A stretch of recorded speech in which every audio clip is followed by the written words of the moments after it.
Ladies and gentlemen, the all-new 2020 Mid-Engine Corvette.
Please welcome the President of General Motors, Mark Royce.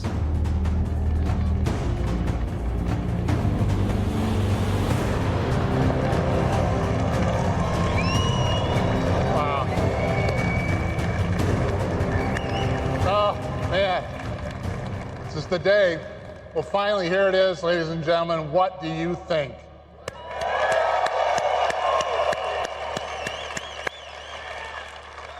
I think I speak for a lot of us here when I say it's hard to believe this is really actually happening.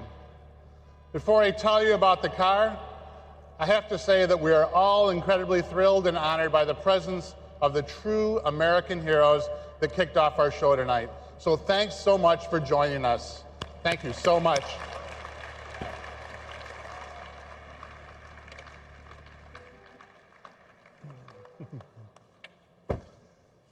I mean, I was a little kid, and watching these grainy images, I was completely blown away by the moon landing, and the lunar lander, and the man walking on the moon. And we were all thinking, this country is the best. I built an incredibly detailed model of the Apollo lunar module. When I was finished, it felt like the coolest thing I'd ever done. I built many other model rockets after that, like the kind you can launch right in your backyard, but that's a different story for a different day. Today, it is almost impossible to think that it's been 50 years this week since the Apollo 11 landing. 50 years. After all those years, here I am at the launch of another engineering marvel, another one that blows my mind, makes my spine tingle, that makes me proud to be an American, and that makes me want to build things. Appropriately, for a vehicle that's been an American icon since 1953, the new generation represents one giant leap for Corvette. The 2020 Chevrolet Corvette is, true to the vision of creator Zora Arkus-Duntov, a mid-engine supercar.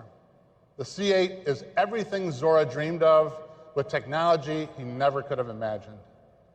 For me personally, seeing the Corvette and meeting Zora for the first time all traced back to growing up in this great business.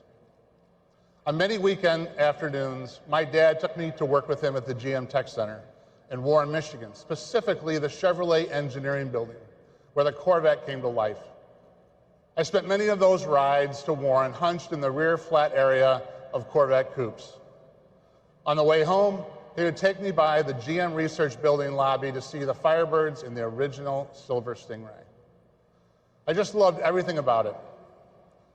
And they used to have a swap meet in Warren down the road from the GM Tech Center where they'd sell Chevrolet heads and parts and all kinds of stuff. On one of those weekend trips to work when I was about 10, I begged my dad to stop at the swap meet so we could check it out, and he did. We go inside the huge warehouse-like building to look around, and there's Zora. I'd never seen him before, but you could tell right away that he was someone special. He was sitting there holding court, signing all kinds of things for all kinds of people, and it was just so cool, such a great moment. It all contributed to the aura of Corvette for me and reinforced what I already knew I wanted to do with my life. That's why it's so special and so exciting for me to be up here on this stage with this car. This car, the all-new 2020 Corvette, is one that changes everything. With every succeeding generation since 1953, Chevrolet has worked hard to make Corvette better and better.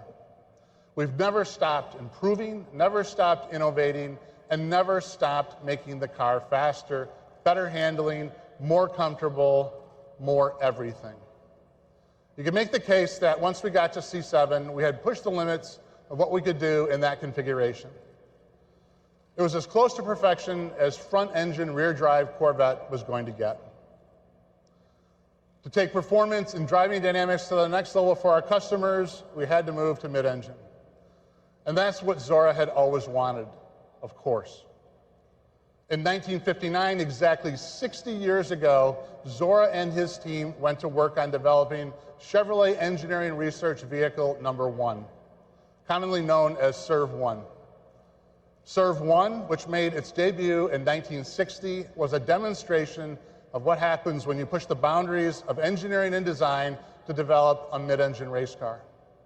What made SERV-1 so unique was how light and powerful it really was. The car only weighed 1,600 pounds, and the body accounted for 80 pounds of that. The 283 cubic inch V8 powered the SERV-1 produced 350 horsepower and weighed only 350 pounds, thanks to the then novel use of aluminum in the cylinder block and heads, and several other critical parts like the water pump and the flywheel. Zora's team also used magnesium in the clutch housing and fuel injection manifold, and it also featured mechanical fuel injection. But my favorite aspect of SERV-1, and it's probably yours too, if you've ever seen it run, you can actually see flames coming out of the back of it, and it is just unreal. So SERV-1 was followed by what I think is the most beautiful of all the SERV vehicles, SERV-2, in 1964. The SERV-2 was an amazing car built to compete against the Ford GTs at Le Mans. It had a monocoque chassis, a 377 cubic inch V8 producing 500 horsepower. Importantly, SERV-2 was, in fact, all-wheel drive. The transmission featured a unique configuration in which the rear wheels were driven by one torque converter and the front wheels through another in the front. Zora patented this configuration in 1968. SERV-2 also marked the beginning of the velocity stacks, like the McLarens had, which were developed, in fact, by General Motors R&D, and that car is very, very special in my opinion. And in 1990, the SERV-3 made its debut. I was already working at the company, so I remember it being built around the time we were spending a lot of time at the GM Proving Ground working on sort of the holy grail of a true active suspension system. SERV-3 did have that yaw control and kept it stable through the active suspension, and it had active aero and other advanced technology on it. Like its predecessor, it had an all-wheel drive mid-engine configuration. And it was powered by a turbocharged ZR1 5.7 V8 producing 650 horsepower. And it weighed only 3,400 pounds thanks to extensive use of carbon fiber, and the central structure was in fact a carbon fiber torque tube that weighed only 38 pounds. The ends of that beam were machined from titanium. Those three SERV vehicles and their legacy are very much the inspiration for this new, first ever mid-engine 2020 Corvette Stingray. They show what Corvette has always been about for Chevrolet and GM, pushing the boundaries of innovation in terms of propulsion, material usage, and performance. Now, just as Corvette has been a halo for Chevrolet and the brand, these served cars were a halo for GM R&D, pushing the company to greater innovation and to new heights. They also serve to show that mid-engine has always been a part of Corvette's destiny, and it's something we've been looking at for a very, very long time. All along, it has been absolutely paramount that we keep Corvette true to its roots of attainable performance. Mid-engine has historically posed a challenge to this mission. Not so anymore. The time has come today, and we feel that both Corvette traditionalists and potential new customers will embrace the change in layout, especially once they see it and drive it. They'll think it's flat out the best Corvette they've ever driven, and that will be because it's the best Corvette anybody's driven. There are many reasons for that, even beyond the mid-engine layout, like the way it feels, the way it sounds, the way it looks, and the incredible attention to every detail on the car.